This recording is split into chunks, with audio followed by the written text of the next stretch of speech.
آج کا ہمارا موضوع ہے کہ مولویوں کا دھوکہ۔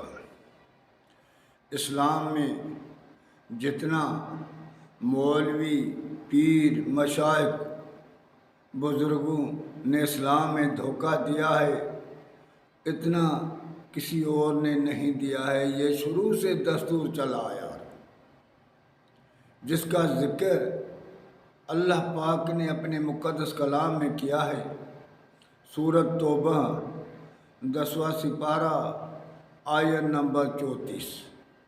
اللہ تعالیٰ فرماتا ہے یا ایھا الذین آمنوا ان کثیرا من الاحبار والرہبان لیأکلون اموال الناس بالباطل ویصدون عن سبیل اللہ۔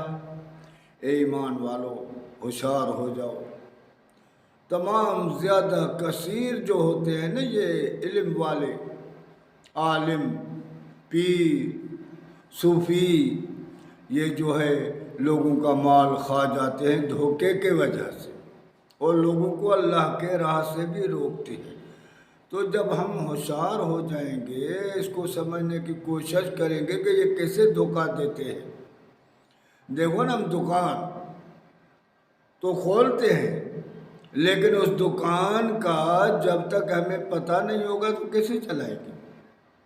ہر چیز کو ہمیں تھوڑی تو نالج ہونی چاہیے نا۔ تو اللہ تعالیٰ کہتا ہے یہ اکثر علم والے تجھے دھوکہ دیتے ہیں۔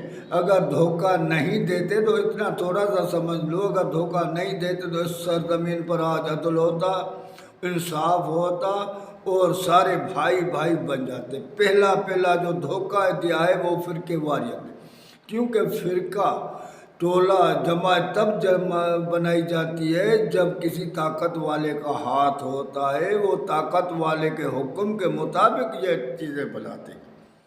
تو مولویوں کو بھی ان کو توڑا گیا، ان کی طاقت کو ختم کیا گیا، اور دولت کا ہوس میں آ کر ان لوگوں نے فرقے بنا دیے اور ٹکڑے ہو گئے، اور لوگوں کو جو ہے نا وہ بے وقوف بنا دیا، اور لوگوں کو ایسے رکھا۔ آج تک لوگوں کو ایک اللہ کا لفظ ہے، اللہ کی مائنس کا پتہ نہیں پڑ سکا کہ اللہ کس کو کہتے ہیں، عبادت کس کو کہتے ہیں، کیونکہ ان کو پھنسا دیا ایسی زبان میں۔ ہم عرب نہیں ہیں، عربی سے ہم نے دور کر کے ہمیں پھر وہ عربی زبان میں ہی ہمیں بتایا کہ بابا ہم کسی کی عبادت تھوڑی کرتے ہیں، ہمیں پتہ بھی نہیں کہ عبادت کیا چیز ہے۔ کلمہ پڑھتے ہیں لا الہ الا اللہ، ہمیں پتہ بھی نہیں ہے کہ اللہ کس کو کہتے ہیں۔ یہ اس وجہ سے کہ ہماری موسومیت کا فائدہ اٹھا کر ان لوگوں نے ہمیں لوٹا ہے۔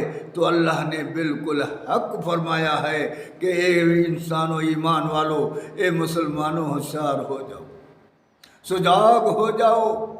یہ عالم، مولوی، درویش، پیر، بزرگ، یہ تمہارا مال بھی کھا جاتے ہیں اور تجھ سے اللہ کے قانون سے دور کر دیتی ہے۔ اللہ کا قانون ہے نہیں ہے نا۔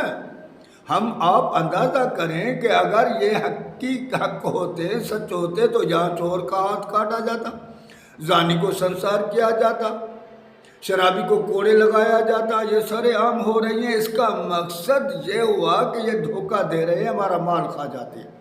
اللہ کا رسول یہ قانون لے کر آیا، اللہ نے یہ قانون قرآن میں نافذ کر دیا۔ ہم نے اللہ کے قرآن کو مانتے ہیں، میں نے نبی کے فرمان کے کیوں نہیں مانتے ہیں کہ ان لوگوں نے ہمیں دور کر دیا۔ اللہ نے جو فرمایا حق فرمایا۔ اگر ہم تھوڑا سا اس پر توجہ کریں گے اللہ کے باتوں پر کہ یہ کثیر تیرا مال بھی کھا جاتے ہیں، تجھے اللہ سے دور کر جاتے ہیں، تو ہمیں یقیناً پتہ پڑ جائے گا اور ہم ہوشیار ہو جائیں گے۔ اب بھی وقت ہے کہ ہم ہوشیار ہو جائیں۔ یہ آج ہم پہلی قسط پیش کر رہے ہیں، اگر اس کو لوگوں نے دیکھا اور اس پر جواب دیا تو انشاءاللہ تعالیٰ اس قصے کو ہم مکمل کر کے تیرے سامنے پیش کریں گے کہ کیسے یہ لوگوں پر فریب اور ڈاکہ ڈال کر لوگوں کا مال بھی کھا جاتے ہیں اور لوگوں کو اللہ سے دور کر جاتے ہیں۔ 100% سچائی کے ساتھ میں تیرے سامنے پیش کروں گا۔ اگر تم نے ان کو دیکھا، فالو کیا اور لوگوں تک پہنچایا، شیئر کیا، تو انشاءاللہ تعالی حقیقت میں تیرے سامنے کھول کر لے آؤں گا۔ زندگی رہی میری تو